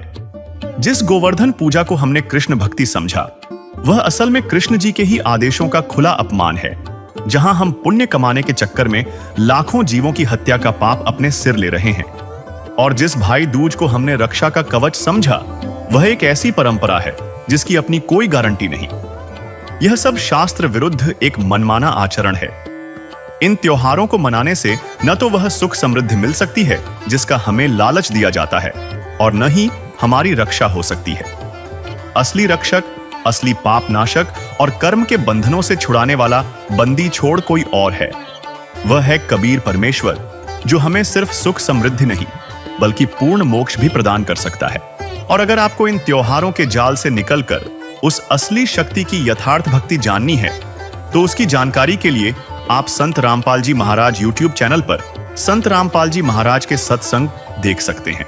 अब आपको कुछ भक्तों के अनुभव दिखाते हैं। परमात्मा कबीर परमेश्वर की शरण माने के बाद उनको कैसे सुख मिले, पहले वो कितने कष्ट से जीवन जी रहे थे, और परमात्मा ने आज उनको हाथों पर रख लिया। समर्थ का शरणा गहो रंगहोरी हो, और कभू ना हो काज राम रंगहोरी। दर्शकों, टेंशन और डिप्रेशन ऐसी समस्याएं हैं जो आजकल हर वर्ग के लोगों को अपना शिकार बनाती जा रही हैं। इनसे छुटकारा पाने और शांति का अनुभव प्राप्त करने के लिए लोग विभिन्न तरीके अपनाते हैं, लेकिन वास्तविक सुख शांति से अभी भी कोसों दूर है। आज हम आपको एक ऐसी ही शख्सियत की आपबीती से रूबरू करवाने जा रहे हैं जो इन सभी परेशानियों से बाहर उभर कर आ चुकी हैं। ये है अलीगढ़, उत्तर प्रदेश की खुशबू जी, जो डिप्रेशन के जाल में बुरी तरह फंसी हुई थी। हालात इतने खराब हो चुके थे कि इन्हें खुद की भी सुध नहीं रहती थी, और इनके परिवार पर भी दुखों का पहाड़ टूटा हुआ था। लेकिन फिर अचानक 2013 में खुशबू जी को एक ऐसा शांतिदायक मार्ग मिला, जिसे अपनाने के बाद इन्होंने डिप्रेशन जैसी समस्या से पूरी तरह छुटकारा पा लिया है। आपको बता दें, खुशबू जी को यह शांतिपूर्ण परमेश्वर कबीर साहिब जी की शरण में मिली। जिसे वर्तमान समय में संत रामपाल जी महाराज जी बता रहे हैं। उनसे नाम उपदेश लेने के बाद खुशबू जी के साथ और भी अनेकों चमत्कार हुए हैं, जिससे आज वह एक शांतिपूर्ण जीवन व्यतीत कर रही है। आइए अब सुनते हैं खुशबू जी की यह प्रेरक कहानी, उनकी अपनी जुबानी। नमस्कार जी। सत साहिब। क्या नाम है जी आपका? खुशबू सिंह। खुशबू जी आप कहाँ से हैं? यूपी अलीगढ़ उत्तर प्रदेश से जी। संत रामपाल जी महाराज से नाम दीक्षा आपने कब ली? 2013 में। संत रामपाल जी महाराज से नाम दीक्षा लेने से पहले क्या आप कोई भक्ति साधना भी करती थी? हाँ जी, हमने गुरमित राम रहीम से नाम ले रखा था और उन्हीं की भक्ति करते थे, और बाकी जितने सब भी देवी देवता हैं उनकी भी भक्ति हम करते थे। लेकिन वहाँ जाने के बाद हमें कोई लाभ नहीं था। वहाँ पे भक्ति करते करते भी मतलब मैं डिप्रेशन में चली गई। हमारी गृह कलेश भी होती थी। मेरे पापा जो हैं वो नशा करते थे और घर में काफ़ी ही दिक्कतें हुई थी। तो फिर आप संत रामपाल जी महाराज की शरण में कैसे आईं? संत रामपाल जी महाराज की शरण में हम लोग ऐसे आए कि जब हमारे घर में मेरे बड़े भाई की शादी हुई थी तो हमारे घर में झगड़ा होने लगा था। हाँ, तो बहुत सारे झगड़े होते थे। जो मेरी भैया की जो वाइफ थी वो मतलब टोने टोटके वाली थी, आए दिन मतलब कुछ ना कुछ मिलाती रहती थी, और मतलब भाई और भाभी में दोनों में झगड़ा होता था काफ़ी। तो मैं डिप्रेशन में चली गई और मुझे ये डर था कि मेरे भाई को अब ये मार देगी, और मतलब कुछ आए दिन कुछ ना कुछ खिलाती हैं, कि मैं अपने सिर को ना ऐसे मारती थी दीवारों में, बेडों में, इतने खतरनाक तरीके से कि शायद अगर मैं नॉर्मल अभी मारूं तो मेरा सर फट जाएगा। और मतलब बहुत ही ज़्यादा इतनी परेशान हो गई थी मैं कि बस मुझे कोई भी जगह मिलती थी ना तो बस मैं अपना सर मारा करती थी और बिल्कुल बेहोश हो जाती थी।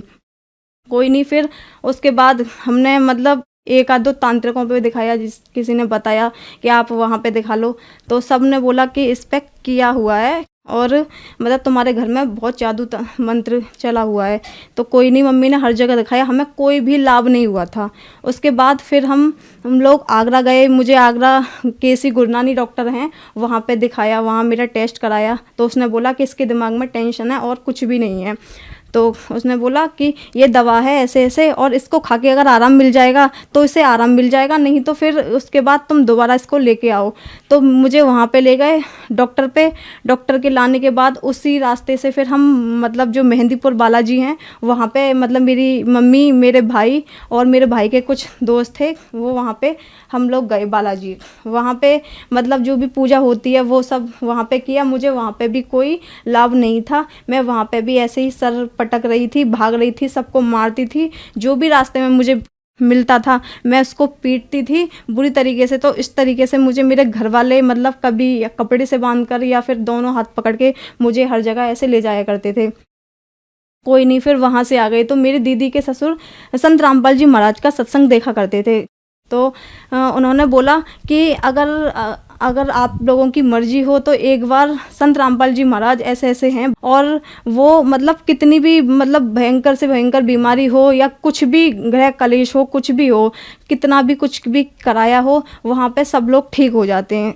तो मेरी मम्मी ने बोला कि ठीक है, हमने हर जगह दिखा लिया, हमने हर तांत्रिक पे दिखा लिया, डॉक्टर पे दिखा लिया, सब ने बस ये दवा दे देते हैं, लेकिन कोई हमें लाभ नहीं था। मुझे बस यही प्रॉब्लम थी कि मुझे एकदम मतलब बेहोशी आती थी और मैं अपना सिर पकड़ के मतलब दीवारों में, बेडों में, जो भी जगह मुझे मिलती थी मैं हर जगह मारती थी अपने सिर को। कोई बात नहीं, फिर उसके बाद मेरी मम्मी ने प्लान बना लिया कि अब मुझे कुछ नहीं सुनना, और क्या कहते हैं ऐसे तो बहुत ज़्यादा परेशानी हो जाएगी, और क्या कहते हैं हम लोग संत रामपाल जी महाराज के मतलब जाएंगे आश्रम में और वहाँ से नाम उपदेश लेंगे। तो भी हम मतलब बोल दिया था मम्मी ने, लेकिन फिर भी नहीं जा पाए। हमने बाद में बोल दिया, मेरा भाई बोला ठीक है चलेंगे, लेकिन हम लोग नहीं जा पाए।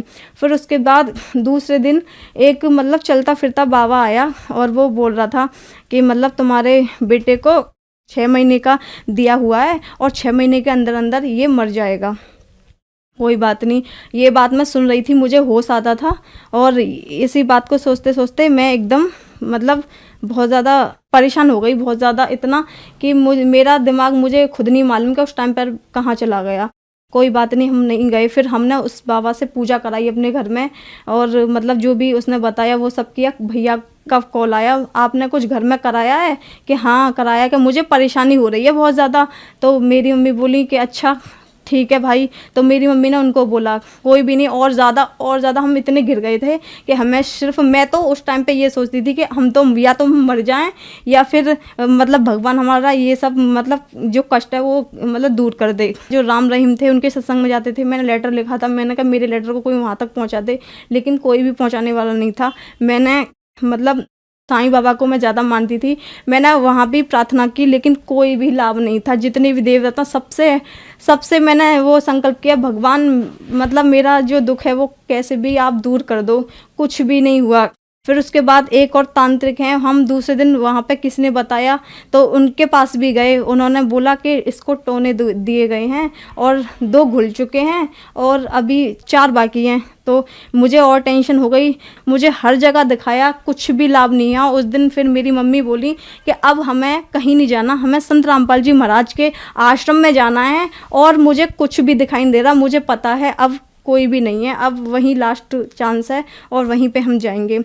तो हम उसी रात को हम, मेरा भाई, मेरी मम्मी, हम निकल गए। हम लोग दिल्ली पहुँचे, मेरी दीदी सुल्तानपुरी में रहती है तो उनके घर पे गए। फिर दूसरे दिन उनके सास ससुर हमारे साथ आश्रम में गए। वहाँ से संत रामपाल जी महाराज का हमने नाम उपदेश लिया। खुशबू जी, संत रामपाल जी महाराज से नाम दीक्षा लेने के बाद क्या आपको लाभ भी प्राप्त हुए? हाँ जी, सबसे पहला लाभ तो मेरा ये था कि आध्यात्मिक लाभ हुआ मुझे। फिर दूसरा लाभ, जो मेरी मतलब परेशानी थी, जैसे मैं पागल हो गई थी, सबको मारती थी, पीटती थी, किसी को भी सिर अपने दीवार में मारा करती थी बहुत खतरनाक तरीके से। तो मैंने जैसे ही संत रामपाल जी महाराज से नाम उपदेश लिया, उस दिन के बाद मतलब मैंने सबको मारना पीटना बंद कर दिया। फिर 1 महीने बाद मेरा भाई, मेरी सामने मतलब आंटी रहती हैं वो, और मेरी मम्मी और हम लोग गए संत रामपाल जी महाराज के आश्रम में। तो वहाँ पे आशीर्वाद मतलब दे रहे थे संत रामपाल जी महाराज। तो जैसे ही संत रामपाल जी महाराज ने मेरे सिर पे हाथ रखा तो मतलब मुझे उस टाइम पे ऐसा लगा था जैसे मेरे शरीर में से कुछ निकल के गया है, मतलब एकदम हल्का सा, और बहुत ही ज़्यादा मतलब मैं ऐसा फील कर रही थी कि अब तो मैं बिल्कुल ठीक हो गई। तो फिर जैसे मैं मतलब मेरी मम्मी मुझे देख रही थी, मैंने बोला कि मैंने तो संत रामपाल जी महाराज से आशीर्वाद ले लिया। मेरा जिस टाइम पे मैंने आशीर्वाद लिया था उस टाइम पे मेरा चेहरा मतलब टेढ़ा था। गुरुजी ने मेरे सिर पे जैसे ही हाथ रखा वैसे ही मेरा जो मतलब फेस था वो ठीक हो गया और मुझे मतलब लगा कि हाँ अब मैं ठीक हूँ। फिर मैं अपनी मम्मी के पास गई तो मम्मी ने बोला आशीर्वाद मिल गया? कि हाँ जी मिल गया। तो उस दिन के बाद मैं आज तक ठीक हूँ संत रामपाल जी महाराज की दया से। संत रामपाल जी महाराज की दया से फिर मुझे एक और लाभ हुआ कि मुझे थायराइड हुआ था। 15 दिन तक मेरी दवा चली, मुझे कोई भी आराम नहीं था, कुछ भी आराम ही नहीं हो रहा था। मैं दवा तो खा रही थी लेकिन मुझे डर था, पता नहीं क्या हो गया, मेरे को कोई आराम नहीं मिल रहा। उसके बाद 15 दिन बाद जब 16वें दिन मैं अपने चाचा के बेटे के लिए हॉस्पिटल लेके गई, मम्मी भी मेरे साथ थी, तो डॉक्टर ने बोला कि आपको एडमिट होना पड़ेगा। तो मैं डर गई, मैंने कहा एडमिट होना पड़ेगा, मेरे तो एग्ज़ाम है, मैं एडमिट नहीं हो पाऊंगी। कि आप एडमिट उसकी बात कर रहे हो एग्ज़ाम की, आपकी जान खतरे में, आपकी बीमारी पता नहीं चल रही और आपका वेट लेस होता जा रहा है। मेरे में उस टाइम पे 27 kg वेट था। तो डॉक्टर ने बोला आपको एडमिट होना ही है। मैंने कहा ठीक है, मैं अपने भाई से बात करती हूँ अभी। तो मैंने अपने भाई से बात की बाहर आके, भाई ऐसे ऐसे बोला है डॉक्टर ने एडमिट की कि ठीक है हो जा। मैंने मम्मी को मना कर दी, मैं एडमिट नहीं होंगी, मुझे घर ले चलो। फिर मेरे बीच वाला भाई बोला, मेरा भाई है मेरे से बड़ा है, वो बोल रहा है और सब लोग बोलते हैं तुम्हारे गुरुजी तो बड़ी बड़ी बीमारियों को ख़त्म कर देते हैं। तो उसने बोला कि प्रार्थना लगा लो। जैसे ही मैंने वो लेटर में अपनी जो भी परेशानी थी वो मैंने सब लिखी। तो जब मैं लिख रही थी तो गुरुजी से, संत रामपाल जी महाराज से मेरी ये अरदास थी, बंदी छोड़, मुझे एडमिट ना होना पड़े, आप तो बड़ी बड़ी बीमारियों को ख़त्म कर देते हो और मुझे बहुत डर लग रहा है। मैं कभी नहीं हुई, इतनी पहले भी इतने केस हुए हैं, मैं कभी डॉक्टरों के पास एडमिट नहीं रही, लेकिन अभी भी मेरे को एडमिट नहीं होना। तो मैं लिखते लिखते बस इतनी सही हो गई थी उस टाइम पे मैं कि ये हो रही थी कि मैं बैठ सकती हूँ। अब जहाँ मुझे खड़ा नहीं हुआ जा रहा था वहाँ मतलब मैं सब कुछ कर रही थी, खाना पीना भी खा लिया मैंने, वो लेटर लिखते कहते हैं। फिर और यहाँ पर गुरुजी ने मुझे दर्शन दे दिए थे कि मतलब आशीर्वाद दिया है, गुरुजी सत्संग कर रहे हैं और मुझे आशीर्वाद दिया और मैं उसी टाइम पे ठीक हो गई। और अभी तक मैंने कोई थायराइड की कोई भी दवा नहीं खाई, एक टैबलेट नहीं खाई। अब मुझे कुछ भी प्रॉब्लम नहीं है थायराइड की। अब मैंने टेस्ट भी कराया, मुझे कोई बीमारी नहीं है। डॉक्टर मानने को भी तैयार नहीं हो रहा था कि मतलब तुम ठीक कैसे होगी, ऐसा क्या खाया है। मैंने कहा कुछ नहीं खाया, और मैं आपको क्या बताऊं, हमारे गुरुजी हैं ऐसे ऐसे, और उनका बस मैंने मतलब अरदास की और आज मैं ठीक हूँ गुरुजी की दया से। मेरे पापा मतलब संत रामपाल जी महाराज का मतलब नाम उपदेश लेने से पहले सभी प्रकार का नशा करते थे, जितने भी तंबाकू, सिगरेट, दारू, लड़ाई झगड़ा घर में, मांस मंदरा सब खाते थे। लेकिन जब से संत रामपाल जी महाराज का हमने नाम उपदेश लिया है और उन्होंने लिया है, आज हम संत रामपाल जी महाराज की दया से आज हम पूरी तरीके से स्वस्थ हैं। हर प्रकार से हमारी आर्थिक स्थिति इतनी ख़राब थी कि हम ये सोचते थे कि भगवान हम रूखी खा लें, भूखे सो जाएं, लेकिन कर्ज ना हो। हम रात और दिन यही करते थे। जैसे ही हमने संत रामपाल जी महाराज का नाम उपदेश लिया और उनकी भक्ति करी, आज हम मतलब मैं सुबह से शाम तक बोलूँगी ना तो भी मैं संत रामपाल जी महाराज के बारे में बता नहीं पाऊँगी कि उन्होंने हमें कितने लाभ दिए हैं और हम कितने खुश हैं। ये तो सिर्फ हमारे आस पड़ोस है ना, वो भी जानते हैं कि हमने संत रामपाल जी महाराज का जो नाम लिया है उसके बाद हमें कितने लाभ हैं, और हमारा खर्चा कहाँ से चल रहा है, कैसे चल रहा है, हमें कुछ नहीं पता होता। बस हम ये है कि सिर्फ खाते हैं और हमारा मतलब सही ठीक ठाक से गुजारा चल रहा है, हमारी सारी चीज़ें ठीक हैं संत रामपाल जी महाराज की दया से। और हमारे भाई का एक्सीडेंट हुआ था, हाँ, वो ऑफिस से आ रहे थे तो उनका ये जो नीचे की साइड है कूल्हा, ये पूरा खराब था, उनका पैर भी टूटा था, हाथ भी। तो जब मतलब भाई का कूल्हा टूटा था तो काफ़ी टाइम तक बेड रेस्ट पे थे, तो चल नहीं पा रहे थे। डॉक्टरों ने जवाब दे दिया था कि ये मतलब इसका ऑपरेशन होगा और कूल्हा चेंज होगा और इसकी कोई भी गारंटी नहीं है कि ये चल पाएंगे। तो मेरा भाई वहाँ से आया, बोला कि मम्मी मुझे ऐसे से बोला है। तो मम्मी ने बोली गुरुजी हैं हमारे करने वाले और संत रामपाल जी महाराज, और वो तो अंधों को आंख देते हैं, मतलब सब चीज़ वो करने वाले हैं। तू दंडवत प्रणाम कर और गुरुजी से अरदास कर। छोटे भाई ने अरदास करी कि गुरुजी हम ऐसे ऐसे बोला है। तो गुरुजी ने बोली बेटा परमात्मा दया करेंगे। उस दिन का ये दिन है, आज तक उनके 8 फ्रैक्चर थे, वो कहाँ पे कैसे ठीक हो गए बिन दवा के। उन्होंने कोई कैसी भी मेडिसिन नहीं ली, कोई भी ट्रीटमेंट नहीं कराया, कोई ऑपरेशन, बिन ऑपरेशन के बिन दवा के आज वो ठीक हैं, स्वस्थ हैं, जॉब कर रहे हैं और कोई भी उन्हें प्रॉब्लम नहीं है, ना चलने में ना वैसे। संत रामपाल जी महाराज की दया से कोई बता नहीं सकता कि उनका एक्सीडेंट भी हुआ था। खुशबू जी क्या काम करती हैं आप? मैं 12th की स्टूडेंट हूँ और मैंने ITI कर रखी है गुरुजी की दया, संत रामपाल जी महाराज की दया से। खुशबू जी आप 12th की स्टूडेंट हैं और आपने संत रामपाल जी महाराज से नाम दीक्षा ले रखी है। कुछ लोगों का मानना है कि संत रामपाल जी महाराज से उनकी अनुयायी अंधश्रद्धा के तहत जुड़ते हैं, क्या यह बात सही है? जो लोग ये बोलते हैं कि अंधश्रद्धा से जुड़ते हैं, उनके लिए मैं ये कहना चाहूँगी, आज की डेट में ना सभी एजुकेटेड हैं।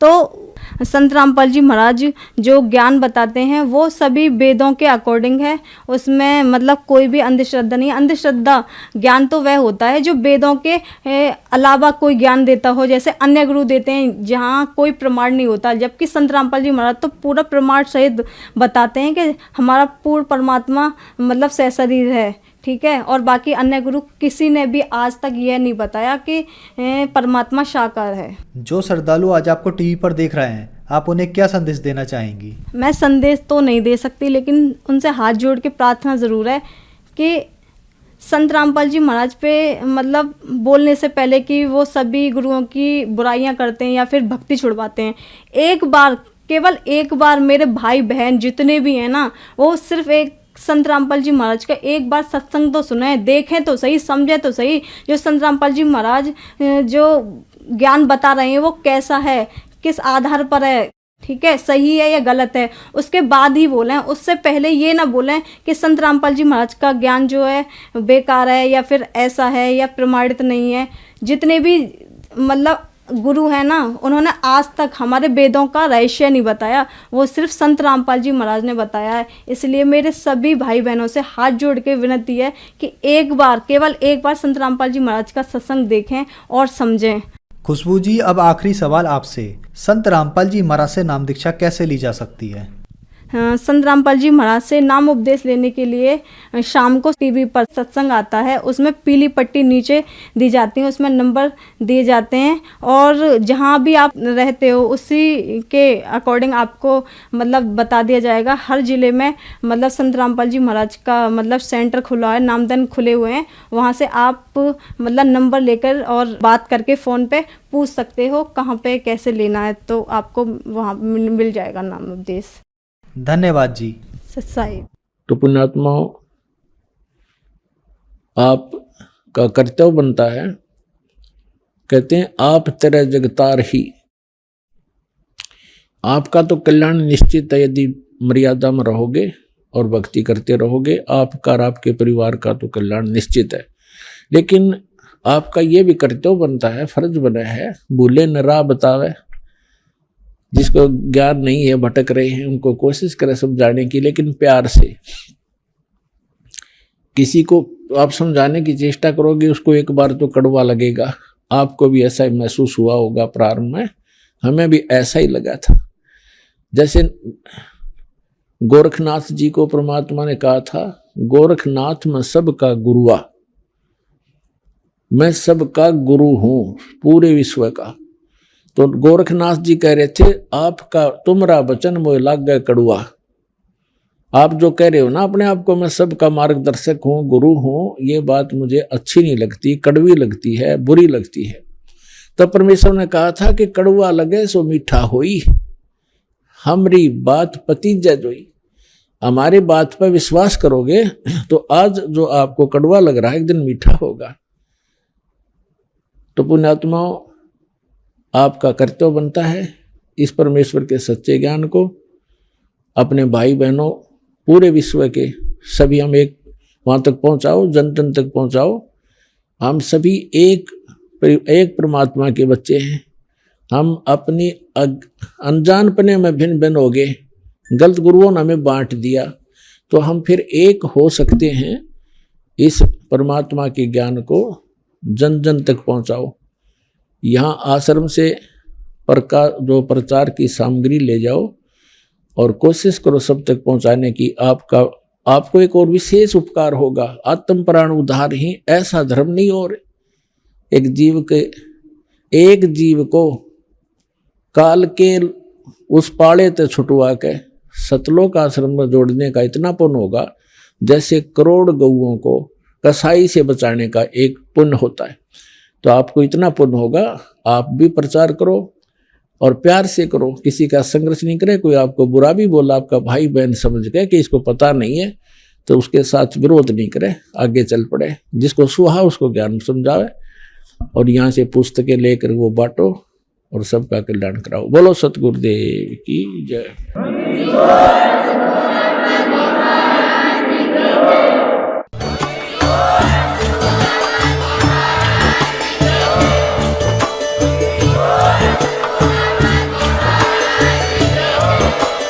आप सुन रहे थे जगत गुरु तत्वदर्शी संत रामपाल जी महाराज जी के मंगल प्रवचन। अधिक जानकारी के लिए विजिट कीजिए हमारी वेबसाइट www.jagatgururampalji.org। संत रामपाल जी महाराज जी के शुभ आशीर्वाद से पूरे विश्व भर में 500 से भी ज्यादा नाम दीक्षा केंद्र हैं, जिन पर संत रामपाल जी महाराज जी द्वारा ऑनलाइन निशुल्क नाम दीक्षा दी जा रही है। अपने नजदीकी नाम दीक्षा केंद्र का पता करने के लिए संपर्क करें 8222880541।